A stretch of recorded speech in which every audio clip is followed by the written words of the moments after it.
Napakabigat po na hinaharap na hamon at problema ng ating bansa. Hindi po biro-biro ito. Ito po'y pananagutan po ng ating mga opisyalis. Hindi po pwedeng talikuran ito. Ganito na po kalala ang problema pang-ekonomiya ng ating bansa. Nagtatagpo ng Quadcom. Kinonsolidate, ginawang isang makapangyarihang komite na ang buong akala ko, ito ang gagamitin para tutukan ang namumuong problemang lumulubha pa na hinaharap ng ating bansa. Napakataas po ng bilihin, lalo na po yung pagkain ngayon. Ibaba ang kuryente sa bansang ito. Ikinalulungkot ko pong ibahagi sa inyo na kahit isa'y wala man lamang pong nadinig. Hindi pinatawag ang mga CPNP upang magpaliwanag kung ano ang war on drugs. Kung bubulungan lang siya, ay makikita siya ng isang chairman doon. Attorney, huwag mong bubulungan yan. Iko-contempt kita.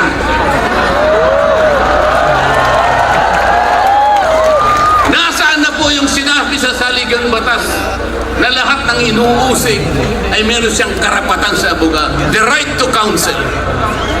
Wala na po.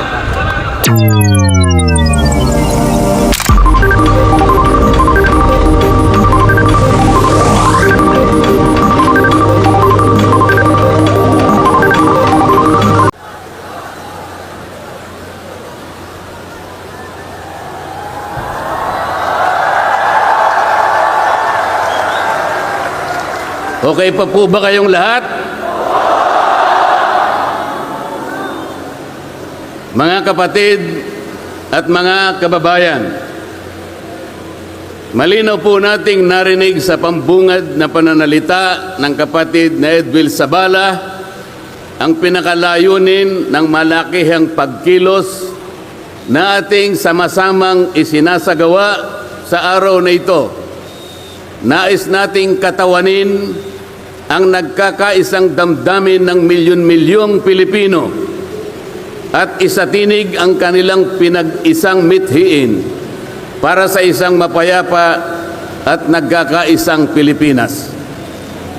Kaugnay nito, binanggit din po ang ating kagustuhan na ipaalam sa mga opisyales ng ating pamahalaan ang ninanais at pinapangarap na maayos at epektibong paglilingkod at paglutas sa lumalalang kahirapan na pinalubha pa ng katiwalian at korupsyon, kalamidad, kriminalidad, bangayang pampolitika at iba pa. Kinikilala po nating lahat na nagkakatipon ngayon na sa pagkakaisa, kapayapaan at pagkakasundo lamang natin makakamit ang hinahangad na pagunlad at pagsulong ng ating bansa. Sa bahagi po naman ng kapatid na Romel Topacio, tinindigan ang pagtitipong ito ng Iglesia ni Cristo ay konkretong kahayagan ng suporta sa naunang pahayag ng Pangulong Bongbong Marcos na hindi sasang-ayon sa isinusulong na impeachment laban kay Vice President Sara Duterte. Kinatigan din po ng Iglesia ni Cristo ang posisyon ng Pangulo na ang impeachment ay hindi makapagdudulot ng kabutihan sa buhay ng kahit isang Pilipino. Hindi lamang ito pag-aksaya sa oras ng pamahalaan, kundi makakahadlang din sa pagre-resolba sa marami at pangunahing problema ng bansa. Mataas na presyo ng bilihin, mababang kalidad ng edukasyon, infrastruktura, serbisyong pangmedikal, kriminalidad, seguridad at iba pa. Higit sa lahat, ang pagsusulong ng impeachment ay mauuwi lamang sa pagtatalo-talo at papagkakampi-kampi, hindi lamang ng mga mamamayan, kundi pati na rin ng mga opisyalis ng gobyerno. Ipinaalala rin na kapag nagtatalo-talo ang mga nasa pamahalaan, apektado ang taong bayan, at kapag magulo ang bansa, ang mga tao ang kawawa.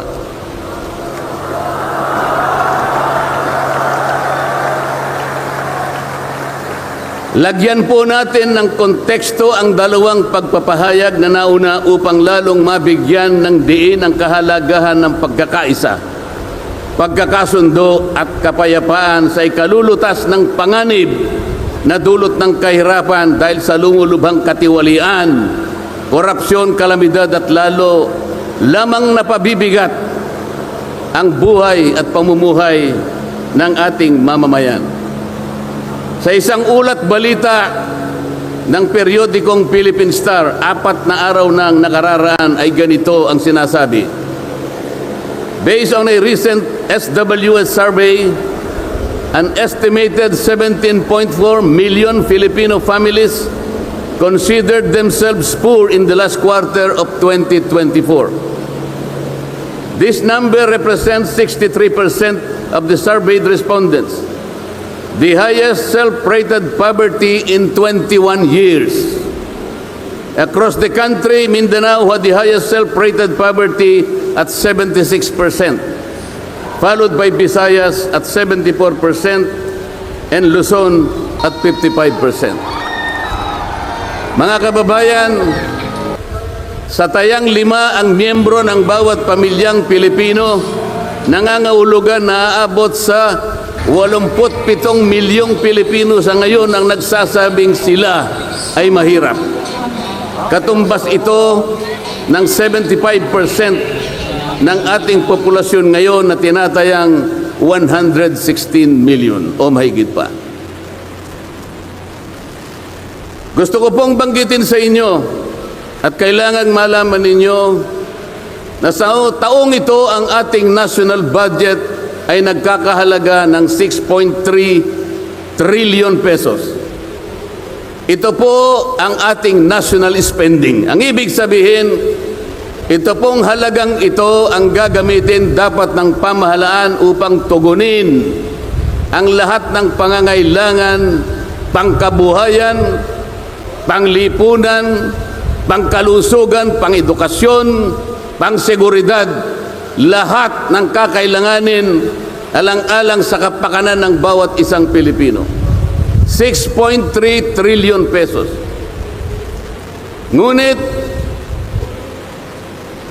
ang tinatayang magiging income lang ng ating bansa ay kulang pa sa 5 trilyong piso. Ang ibig pong sabihin, meron tayong deficit. Meron tayong kakulangan na 1.5 trillion pesos. Ito po ang ating ipangungutang sa taong ito. 1.5 trillion pesos. Ibig sabihin po, bawat araw tayo'y gagasta ng 17.6 billion pesos. Yun po yung ating gasta. Araw-araw. Ngunit ang ating kinikita ng bansa ay 13.4 billion pesos lamang. Sa makatwid, ang uutangin natin araw-araw ay 4.2 billion pesos.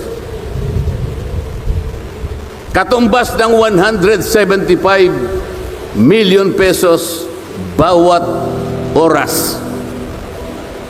Napakabigat po na hinaharap na hamon at problema ng ating bansa. Hindi po biro-biro ito. Ito po ay pananagutan po ng ating mga opisyalis. Hindi po pwedeng talikuran ito. Ganito na po kalala ang problemang pang-ekonomiya ng ating bansa. Ngunit,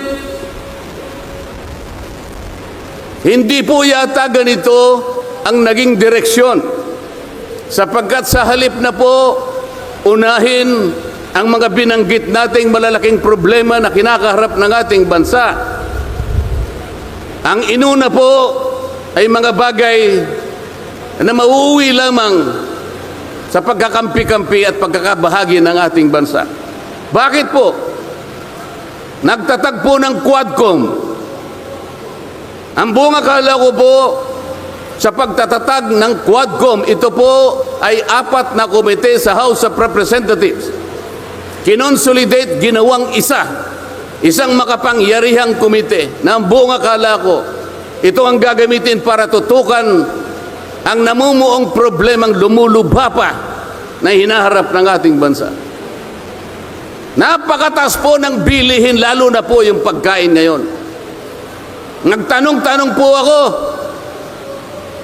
ang isang pirasong kamatis last week is 20 pesos. Tama po ba yun? Ngayon po, may nagsabi sa akin 30 pesos isang kamatis. Ang isang kilong kamatis, 400 pesos. Tama po ba yun? Ang isang piraso ng siling pangsigang ay 10 piso. Yun po yung sinabi sa akin. Tama po yun? 600 pesos per kilo. Yun pong bell pepper. Dalawang kulay po yata yung bell pepper. Isang berde, isang pula. 45 pesos ang isang piraso. 1,000 pesos ang isang kilo. Bakit hindi po ito yung unang harapin natin? Napakalala po ng presyo ng kuryente sa ating bansa.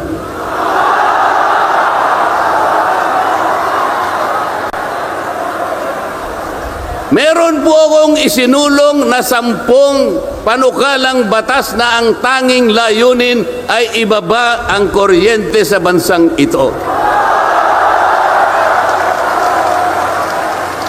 Ikinalulungkot ko pong ibahagi sa inyo na kahit isa'y wala man lamang pong nadinig.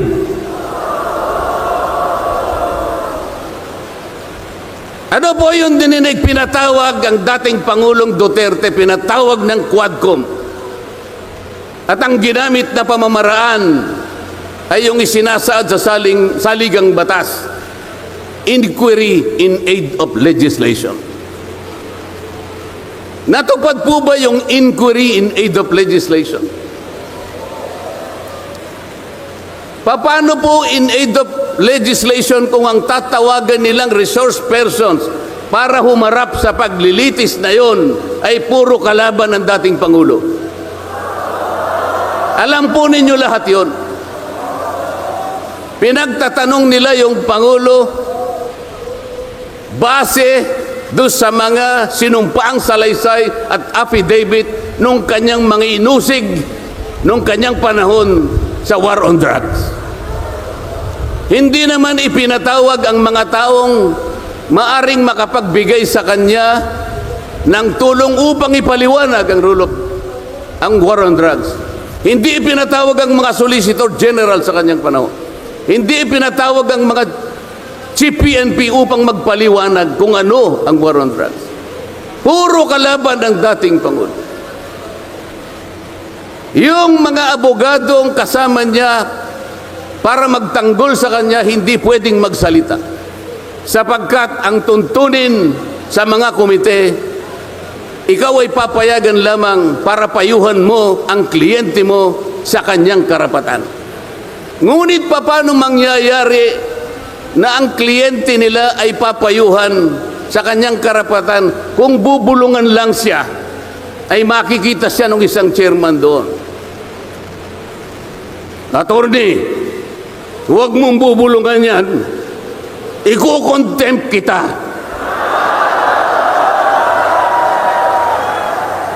Nasaan na po yung sinabi sa saligang batas na lahat ng inuusig ay meron siyang karapatan sa abogado? The right to counsel. Wala na po. The right to confront your accusers. Wala po mga accuser doon. Ang ginagamit ko ay mga sinumpaang salaysay, hindi man lang i-authenticate, ipinalagay na totoo lahat ang nakasaad ng mga aligasyon. Anong gagawin ng isang tao sa harap ng ganito na walang rule of law at walang due process? Ito po ang pinag-umpisahan ng kaguluhan at pagkakahati-hati. Sa kagustuhan po nila na mausig ang dating Pangulo, ayaw po nilang pumunta sa korte, ayaw nilang pumunta sa piskal. Ano po ba ang sinasabi ng mga desisyon ng Korte Suprema? kapag ka napatunayan nyo ang isang tao ay maaring nakagawa ng kahit anong paglabag sa lahat ng batas, anumang batas, dalhin ninyo sa piskalya, dalhin ninyo sa korte. Yun ang tamang paraan. That is the rule of law. Ngunit bakit kayong Quadcom ang gumagawa nito? Ang Quadcom ay hindi piskal. Ang Quadcom ay hindi korte. Nagkukunwa lang na korte.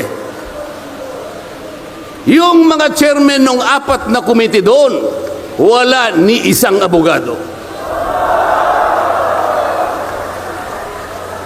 Pero naalala ko yung isa doon, kamukha ni Attorney Agaton.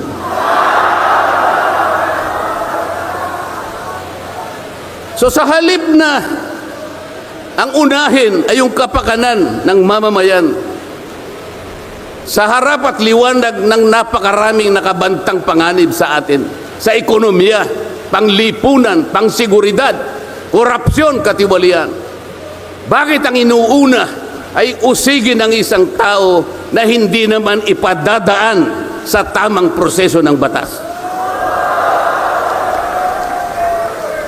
Pangalawa, tinawag po nila ang pangalawang Pangulo sa 2 pagkakataon. Una po, nung magpipresent siya ng budget. Ang pinipresent po niyang budget ay budget for 2025. Akalain po ninyong ang gusto nilang tanungin ay yung pagkakagasta ng kanyang budget noong 2022 and 2023. Saan ka naman nakakita ng ganong klaseng direksyon? 2025 ang dapat pag-usapan, ang kanilang pilit na itinatanong ay paggamit o paggasta niya noong 2022 at 2023. Ang sabi po ng Vice President, siguro nainis na rin, I forgo my opportunity to defend this 2025 budget and I leave it to the discretion of the House of Representatives as presented. Oh, ayaw pa nilang tanggapin. Nang ibig sabihin, ayaw ko nang idepensa sa inyo. Bahala na kayo. Kung anong gusto nyong ibigay sa akin, bahala na kayo. Ano pong ginawa nila? Hindi. Kinakailangang masagutin mo lahat ito. Walang exempted dito. Kahit ano nga yun siya, kailangan namin tama po yung lahat po ng paggasta ng pera ng bayan ay kailangan pong suriin. Totoo po yun. Ngunit meron pong pagkakataon at panahon sa paggawa nito. Hindi po sa panahon ng pipresenta ng budget. So ang ginawa po nila, tinawag uli ang pangalawang Pangulo sa isang pagdinig sa isang komite na kung tawagin ay Committee on Good Government. Alam po ninyo yung pagsisimula nila para magkaroon ng katwiran na masabi na ang Vice President? Kinasangkapan nila yung isa sa amin, isang representative sa Maynila, tumindig at nag-privilege speech. Yung subject matter po ng kanyang privilege speech ay kaugnay po ng budget na pinagtatalunan na po sa plenaryo at sa committee. Sa tuntunin po ng House of Representatives, no one should avail of the privilege hour if the subject matter is related to a pending bill. Nandun na po yung bill sa baba, pinagsalita pa po yung isa. Nung banggitin ko po ito, nire-raise ko po, sabi ko, wala pong katwiran ito. Kailangan po tindigan ninyo, sundin ninyo ang ating tuntunin. Kapag hindi tayo sumunod sa ating tuntunin, sinong maniniwala sa atin na tayo may karapatang gumawa ng batas para sa ikabubuti ng ating bansa?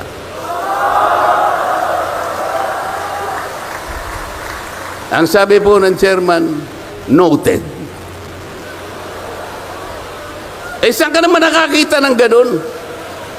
Ang House of Representatives ay lugar ng pagdidebate. Doon masusuri kung sino ang may katwiran. Kung hindi magsasalita ang chairman, at pagkatapos po, sinabi ko pa, bakit baka ako, dahil lamang sa isang manifestation ng isa sa amin, ginawa na naman ninyong isang motu proprio action. Yung motu proprio po ay, ibig sabihin, ang komite sa kanyang sarili ay pwedeng mag-imbestiga sa sarili niya. Pero ginamit nila yung manifestation ng isa sa amin. Mali na naman po yun eh. Hindi po dapat ganun. Nung erase ko po yun, ayaw na naman po nilang pumayag.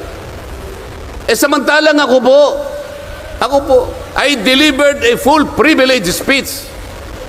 DepEd din ang pinag-uusapan nun. At ang ni-raise ko po ay yung katiwalian involving more than 3 billion pesos covering 3 annual audits of the Commission on Audit. Kahit na full privilege speech, hindi man lang po ni-refer sa committee. Samantalang yung illegal po na privilege speech, dali-daling ibinigay kagad sa Committee on Good Government. Kahit na illegal, kahit alam nilang mali. Ito po yung problema. So sabi ko, Mr. Chair, bakit tayo po ang sumusuri? Bakit tayo po ang nag-audit ng confidential funds ng Vice President? Bakit tayo po? Hindi po ba ang minanduhan ng ating saligang batas na tanging may otoridad at kapangyarihang mag-audit at mag-examine ng lahat ng report at papeles ng pagkakagasta ng ating bansa ay ang Commission on Audit? Ni-raise ko na naman po yun. Ayaw pong sumagot ng chairman. Ang pinasasagot po sa akin ay yung hindi abogado. Sabi ko, Mr. Chair, nilapitan ko po sila. Mr. Chair, huwag naman pong ganito. Ilagay naman po natin sa konteksto at sa regulasyon ng ating ginagawa.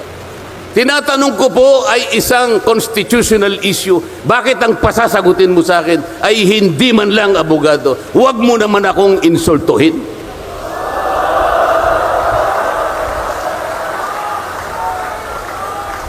Doon sa puntong yun, alam po ninyo, pati yung kinakain kong hopya, pinagtripan nila.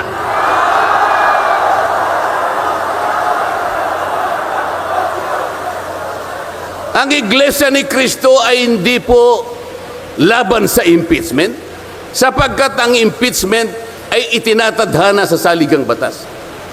Ngunit, kung ang paraan ng pagsasagawa nito ay wala sa batas at wala sa tuntunin, ito na naman ay pagmumulan ng kaguluhan, pagmumulan na naman ng pagkakabahabahagi ng ating bansa. Ito po ang gusto nating iwasan. Ito po ang gusto nating iwasan.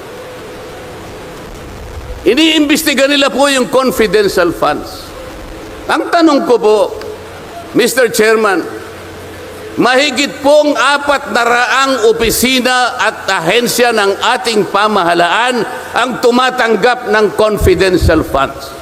At sila din ay natatawagan ng pansin ng Commission on Audit. Bakit naman isang opisina lang ang pinipilit niyong usisain?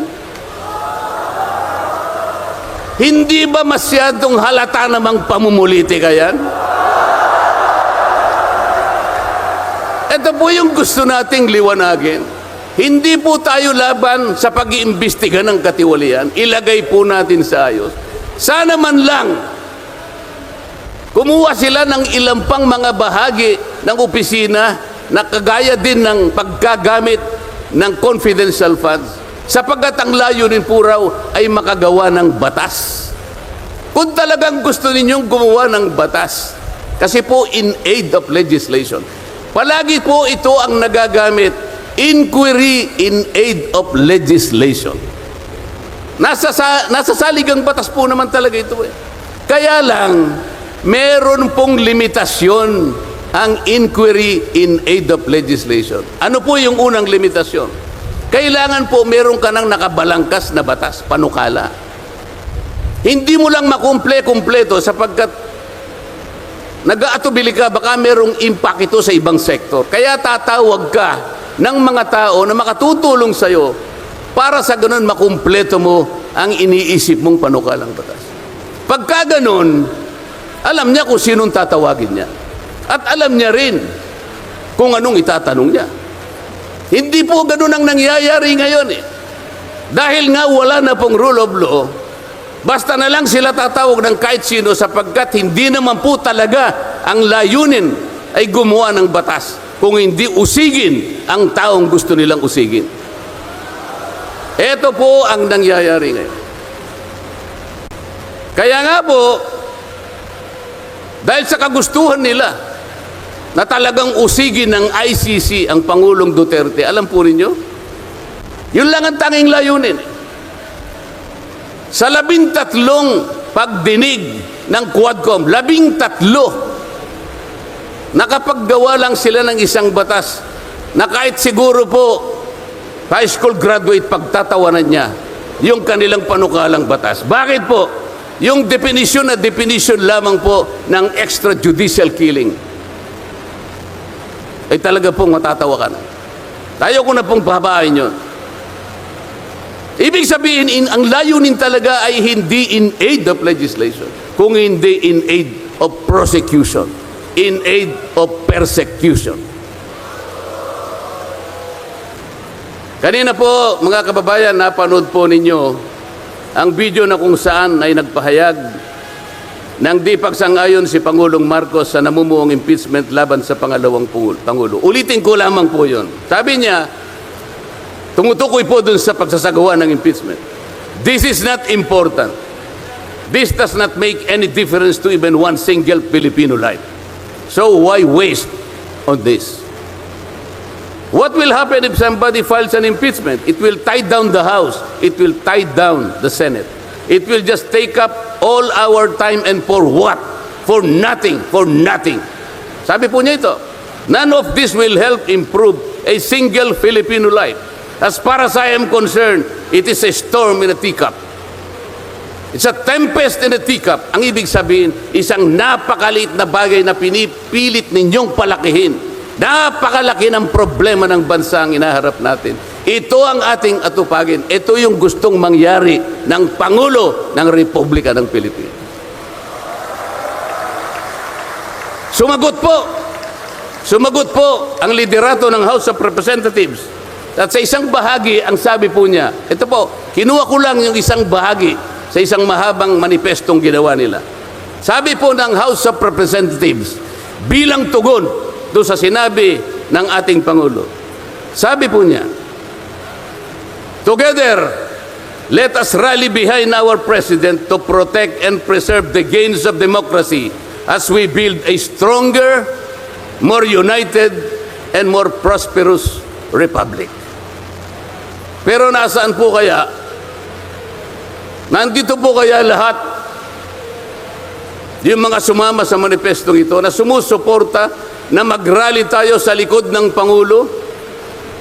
Tayo'y magkaisa upang panindigan yung nauna niyang pahayag na ang gusto nating unahin na pagkaisahan ay yung pagtugon, pag-address sa mga problema ng bansa. Nasaan kaya sila? Nandun kaya sila sa likod ng Pangulo o tayo lang lahat? Sa makatuwid tayo pong lahat ngayon na sama-samang nagkakatipon ngayon na hindi ko mabilan kung ilang, baka meron 1 milyon po yata. Tayo pala ngayon ang nagkakatipon sa diwa ng tunay na kapayapaan at pagkakaisa na nagrarally ngayon. Sapagkat tayo lamang ang nasa likod ng Pangulo sa kagustuhan niya na harapin natin ang mga hamon at nagbabantang problema ng ating bansa. Sapagkat, sabi niya, totoo naman, ang impeachment ay hindi makapagbibigay kahit anong butil ng kabutihan sa buhay ng isang Pilipino. Bago po ako magtapos, ay nais ko pong sipiin dito ang butil ng kaalaman na inalaw sa isang 1957 Nobel na ang pamagat ay Atlas Shrugged ni Alice O'Connor, nakilala sa taguring Ayn Rand. Ang sabi po niya, sa English muna po, pasensya na po kayo. When you see that in order to produce, you need to obtain permission from men who produce nothing. When you see that money is flowing from those who deal not in goods but in favors. When you see that men get richer by grab and pull, not by work. And your laws don't protect you against them, but protect them against you. When you see corruption being rewarded and honesty becoming a self-sacrifice, you may know that your society is doomed. Kapag nakikita po ninyo na para tayo ay mag-produce, ay hingi pa tayo ng permiso sa mga taong hindi naman nakakapag-produce, at nakikita po nyo na umaapaw ang pera sa pamagitan ng patagong transaction at hindi sa pamagitan ng mga merchandise na nakikita natin. At nakikita ninyo kanya na yung iba ay lalong nagiging mayaman sa pamagitan ng katiwalian at hindi sa pamagitan ng trabaho. At ang mga batas ninyo, sila pa ang pinoproteksyonan. At ang batas ninyo ay sila pa ang lumalaban sa inyo. At kapag ang corruption ay ito ang itinatadhana, ito ang binibigyan ng reward.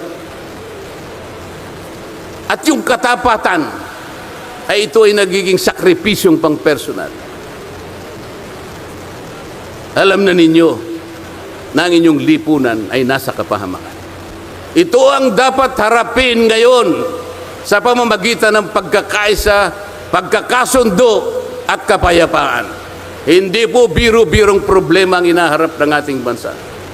At bago po ako tuluyang magtapos, payagan ninyo kung ulitin ang sentimiento ni Edmund Burke, isang English political philosopher, na sinabi niya, "The only thing necessary for evil to triumph is for good men to do nothing." Sa Tagalog po, ang tanging kailangan para magtagumpay ang kasamaan ay magsawalang kibo at walang gawin ang mabubuting tao. Maraming salamat po at magandang hapon po sa ating lahat.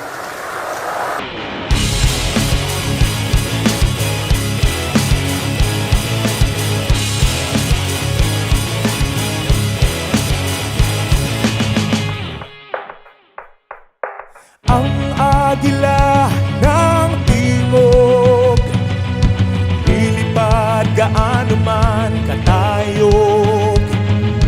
Hahawiin ang maitim na ulap upang bansang Pilipinas magliwanag.